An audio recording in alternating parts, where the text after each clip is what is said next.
All right, guys, so welcome back. Another really nice trading day today. To me, it was almost all pre-market action again, just like the day before. Once the market opened, I was missing moves left and right, but we'll talk about that in a little bit. I really want to be focusing in this video first on RIOT, a pretty hot crypto mining play that we've heard of many times in the past. And then again, in the chat room today, I heard about it a few times. So I did some research, and I would probably argue 3 red flags I would probably consider. I'm going to play a little bit of the devil's advocate here, so don't yell at me too much. There is upside potential on this one as well, but there's a few things that are definitely red flags. So today they came out with news that they're going to have a $100,000 offering. I'll show that in the screen in a second. They have a book value that is very debatable, and then their asset depreciation is also another red flag. So is this a play? I would probably still argue yes, maybe, but at lower levels. We'll talk a lot more in detail about why.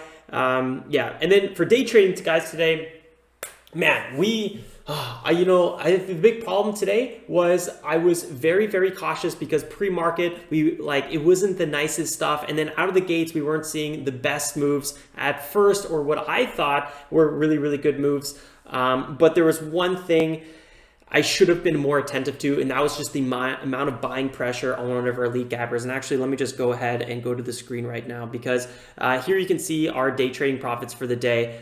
Basically, we're wrapping up like around $300, and then some of these are swing trades that kind of came back a little bit today. So AGE had so much support constantly, and I want to talk about this one a little bit more already, but let's first go to RIOT and talk a little bit more about what I'm thinking here on RIOT. I'm sorry if I feel it all over the place, but it's always a long day, and this is one of my last videos of the day. Okay, let's zoom in here, and this is actually a weekly chart of RIOT, just in case you guys are wondering. And yeah, so if you guys have not checked it out, the first thing I always recommend doing, if you have not looked at a stock or something, just check out the website. Like, honestly, the homepage will teach you so much about a company. I'm not going to, go through all of it in detail, but one thing to know is these guys really focus on Bitcoin mining. That's really their bread and butter. And if you go here, it's a bit of a small cap in my eyes. So 128 million market cap, fairly small, float of around $45 million. So it's kind of like I don't know, it's definitely a small cap with a kind of medium float. I wouldn't say it's a low float, but it's definitely not, high float. It's kind of just chilling right there in the middle. So this thing should be fairly volatile. Not to mention it's in the crypto space, so that's already big volatility alone. So I was kind of going through here on RIOT, and the first thing I popped up on yesterday's news was a shelf offering of $100,000. Whew! So you guys know, when we're trading, we're always weary about the offering news, especially a direct offering that sells into the market during trading hours. Those will drop a stock like 60% like that. I mean, it's ferocious. I've been stuck in, I don't know, two this year. They're just not fun, and that's what small caps are all about sometimes. Even Tesla did an offering, but they didn't really drop that much because it was a little bit more calculated. There's a lot of buyers on it, so large caps do offerings as well, but these small caps oftentimes get destroyed by them. So let's quickly go here. If you guys go through, I use there's so many places to do it. Just, the SEC.gov is a good one, but I sometimes use BAMSEC for some quick information, or OTCmarkets.com. That's a good website too. But their recent registration here, and if we just go back to BAMSEC, you guys can see it. Blah, blah, blah, it's loading. And let me unzoom here a little bit. News, right here, they have a shelf registration. That was yesterday as they filed a Form S3. So if you just kind of scroll down here a little bit, where was it? Right here. Eventually you get to the good stuff, all the dilution fun. And, this is something that I'm a little bit nervous about, because they're selling $100,000 worth of shares into the market at $2.6, right? That's kind of a big red flag. That's the first red flag here. So, there's going to be a huge ceiling at 2.6. The next thing I want to kind of mention here is their net tangible asset, their book value. So if you kind of if we go back here and we could just read it, and a good one is actually right up here. As of June 30th, 2020, our net tangible book value was approximately $20 million, or 55 cents per share. that pretty much represents the valuable of total tangible assets less liabilities divided the total amount of common shares issued outstanding. That was in June 30th. Now everything has gotten a little bit better, and you can see that with this dilution coming in, their stock price book value is at 0.63 cents per share, right? Or if you buy after the dilution, it's going to be at 0.86 cents a share. So that's something I think that is really, really good to know. So you kind of know what is the all-time low that this stock price should be trading at. So that's two things I wanted to bring out. So there's dilution going on, and then there's the low book value going on, right? So if we go here back to the daily chart, kind of zoom in a little bit, it looked like the stock price was wanting to kick up here a little bit after this kind of falling, I don't even know what you want to call it. This is just, you know, a bit of a maybe a descending triangle or something like that, which do tend to break to the outside. I think break to the upside. I do think this might be a little bit more of a fake out though. Obviously, there's a big correlation with the Bitcoin stock price as well, or the Bitcoin price, not Bitcoin stock price. Sorry about that. You know, if Bitcoin obviously goes up, I'm pretty sure that RIOT will go up as well. So if you are invested in Bitcoin, you know, how heavy do you want to be, have your overall exposure? You know, if you invest in ROIT, you're not just, you know, investing in equities, you're pretty much investing in more crypto. So keep that in mind. But if you're not invested in any crypto and you want some crypto exposure, ROIT could be a good option. My problem is, you know, this breakout was on very light volume. We have huge resistance here. And I don't really like the fact that, you know, I like the fact that we had a nice breakout here and then we consolidated, had a nice little bull flag here, and then we had a solid breakout with a retest. I love this pattern. I wasn't looking at ROIT anymore. It just wasn't on my radar, so I missed this move to the upside. My problem with this one is we did not hold the highs in this area, and now we're having a really very, very strong retrace with an offering news, and that is not a fun place to be. So what I'm thinking here on ROIT is, you know, is it still a buy? Well, possibly. But I really don't want to buy around 2.6 or especially anything above 2.6. There's two major support zones which are kind of worth talking about. So we have this kind of key $2 zone. We have the 180-day moving average, which often acts as big support and big resistance for stocks. It's a key zone a lot of traders and investors are looking at. We also had a bit of a bull flag forming right above the $2. So I would argue that if this is a failed breakout, we don't know, it's not confirmed yet, but the volume is fairly light on it. But if it's a failed breakout and we go to 2, this could be a big bounce zone. So buying off of 2 could be a big bounce zone. Remember, it was like 86 cents or something like that. 86 cents per share is actually the book value. So that's really the key, the low. So what I would be even more cautious about, or if I bought on $2, then I would probably be selling here for a quick move to the upside. But more ideally, I'd be looking for maybe a move down to 1.5 or even closer to $1. I don't know if we're going to sink that low, but I think something bigger sell-offs on this one would be a little bit more interesting. And I know what you guys are probably thinking. You're probably thinking, Alex, like, you know, this stock, just, you know, be real for a second. This stock was, you know, at $40 and now it's at $2.6 or like 2.95. Aren't we going to go back to these areas? And I got to turn this light down a little bit. Again, it's a way too bright. Sorry if that's a little bit harder to see me, but that light blinds my soul. Yes and no. So what I'm always weary about on tickers like this is dilution. So you're going to notice, wow, there's so much more volume here than back over here. There must be so many more people looking at this ticker. There might be more people looking at this ticker, but the dilution adds more volume, and at one point you're going to be seeing very weird stuff on a chart. And the what I'm really worried about as well is if it breaks $1, it might, and this is actually really funny, it went down to 51 cents where that book value was, and which was kind of the actual price of the stock. So if it breaks down past $1, you guys know that the NASDAQ listing fee, right, is or not listing fee, the listing requirement is $1. So if it goes below $1, they're going to have compliance issues and they have to pump the stock back up. So they might do a reverse split. And that's a very, very slippery slope. We all know when stocks start diluting, doing reverse splits, it just gets very ugly. I was like, do we have any tickers today that we were day trading that have this pattern? And yeah, FCEL. So almost all small caps, not all, but like a big majority of small caps that we day trade kind of look like this on the daily chart. They keep on going down.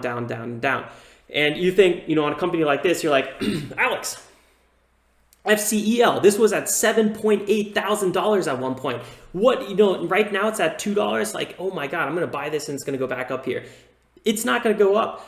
Like FCEL it's only going in one direction, and that's because of the dilution. There's more and more shares going down, so your shares get less and less valuable over time. It's not fun when a stock does something like this, and when the stock loses too much value, they do a reverse split, which means you basically own less shares at a higher price, right? And then it's just a vicious cycle to the downside. And the reason they do reverse splits is because they can't get below that dollar for very long. Yeah, so just be careful on a stock like this. You'll also notice that this one has a lot of volume here. It's not because they didn't have volume over here. If you scroll back, you can see there's a bunch of actually volume here. It's just that constant reverse split, constant adding new dilution. It's just more shares are available here than wherever here based on reverse splits. That's why it's a slippery slope. I'm not saying that's going to happen with ROIT, and there's probably a big chance that I'm going to buy ROIT myself at one point. Who knows? The problem I have though with this ticker is that most likely it's only going to go in one direction. You can see here, this is very similar to FCEL if you go on the weekly chart. This apparently was at $3.6 thousand at one point. The third point I wanted to make, whoops, what just happened there? The third point I wanted to make is the depreciation of assets. So their graphics card. Graphics cards are very expensive. You constantly have to have the best equipment if you want to keep up with the world. And there's always going to be kind of somebody that can start, you know, 1-2 years later that can buy a bunch of new equipment, and then you have to redo your whole equipment, and you can't really sell old graphics cards. So they depreciate very quickly, and that's why a company like ROIT needs to constantly raise capital, right? They need to constantly get capital so they can start keep doing their projects, keep buying new equipment, and that equipment unfortunately depreciates really quickly. So it's a little bit hard here, business case, I would honestly argue. Yeah, let me have a sip of water. So I'm going to leave this post in the video description below, and then you guys can check it out a little bit more on your own time. But what I would really recommend is just kind of going through some of these facts, reading through the website, going through the SEC filings a little bit more, and just being a little bit more cautious. So with ROIT, I would really probably consider buying this one on some major dips where there's probably going to be a lot of support. I would probably argue 2 is going to be one of those areas in 1.5. Otherwise, I don't think I would touch it, and I would probably take my profits if I was up on ROIT. Let's just really quickly here review some of the stocks we traded. AGE was one of the tickers that we were day trading today, and this is just one of those classic tickers that I just was not getting, and that's actually making a nice little move here back above VWAP. This is actually totally tradable right now. I usually wrap up trading at 11 a.m. Eastern Standard Time. It's kind of my hard rule. Otherwise, I start going crazy. So I traded this one pre-market, did a very quick dip trade here, sold on the pop to the upside. And actually, this was a pullback trade, pulled back to the 9 EMA. And this was a dip trade, dipped under VWAP, 9 EMA, and I sold on a retest of it. Those were very cautious trades, but they landed me $252. Well, actually, not totally, because I did one more trade somewhere in here, and that was the rest of the amount.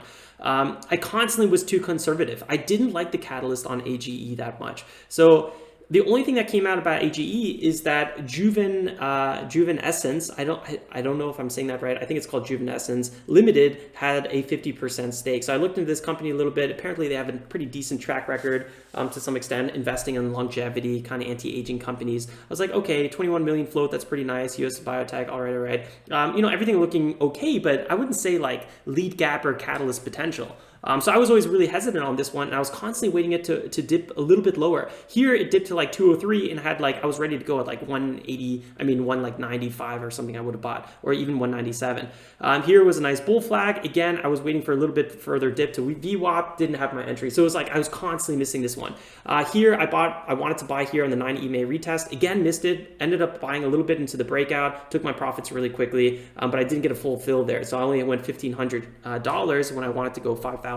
So this one really is the one that got away a little bit for me. And yeah, boom, that was a perfect 9 EMA pullback. We could have made a pretty decent little chunk of change just now. Yeah, so AGE might actually have a continuation from here, guys. It's definitely worth taking a look at. I would probably keep on trading this one if I had a little bit more time. For me, I'm in Berlin right now. It's getting a little bit late over here, and I've been up since 5:45. So at one point, you got to throw in the towel because your brain's just not working anymore. That's how I feel. The other ticker we traded today, what was that one? Oh yeah, if you guys want to learn more about swing trading or any of the day trading we do, don't forget to subscribe and hit that like button too if you're enjoying and you're learning something. But we go live every morning at 9:15 a.m. to review the watch list, and then we trade the market open. So if you're interested, definitely consider subscribing and hit that like button if you are learning something here. Okay, so what was I just gonna say? So we traded AGE, and then we also traded here CPSS. We don't have to review all these. OEG. This was another lead gapper, and then this is a swing trade as well. So let's just quickly go to CPSS. I did a very quick trade on this one. Right when the market opened, or at least the market opened for TD Ameritrade trading. So TD Ameritrade doesn't allow pre-market trading till 7 a.m. Eastern Standard Time. So this one was running up. There was a quick pullback here to the 9 EMA. I actually ended up buying a little bit early here on this one. And I took like, I don't know, 4 or 5% risk. And I was getting a little bit nervous, but we had a nice little move back higher, and I kind of closed out my position fairly quickly. I'm not a big fan of these random poppers. I don't trade them a lot. So yeah, CPSS, that was just a little bit sketchy for me. Let's say U.S. Financial Credit Services Company, 14 million float, really nice. So they proposed to acquire auto finance firm Portfolio Services for 135 million cash. So they're aggressive, and they got cash on hand. So that is kind of a decent catalyst. And then OEG, this was the other one we traded. Let's quickly go to the daily chart so you guys can see OEG a little bit more. 27 million float, U.S. utilities diversified. They had no specific news, so I was kind of thinking since EV stocks and anything energy related have been running, I think OEG was a bit of a sympathy play today. I'm not even really entirely sure, and that's why I didn't get super aggressive trading OEG. And just to kind of show you guys how I did kind of trade this one in a very non-aggressive manner is I just bought fairly conservative moves, and my only move that was a little bit more aggressive, looking for a breakout from this kind of pullback bull flag setup here, was I used very small size, $1.4 thousand, so very small size. The second it was weak, I got out. My second trade on OEG was actually kind of cool. I got a nice little dip trade here, pull back to support at 1.24, 12.23, and then I sold on the EMA retest. Very small trade there, but still kind of landed a little bit of profit. So it was kind of cool overall. Yeah, that's pretty much everything for this video, guys. Let me know what you guys think about ROIT. I'm definitely playing the devil's advocate here a little bit.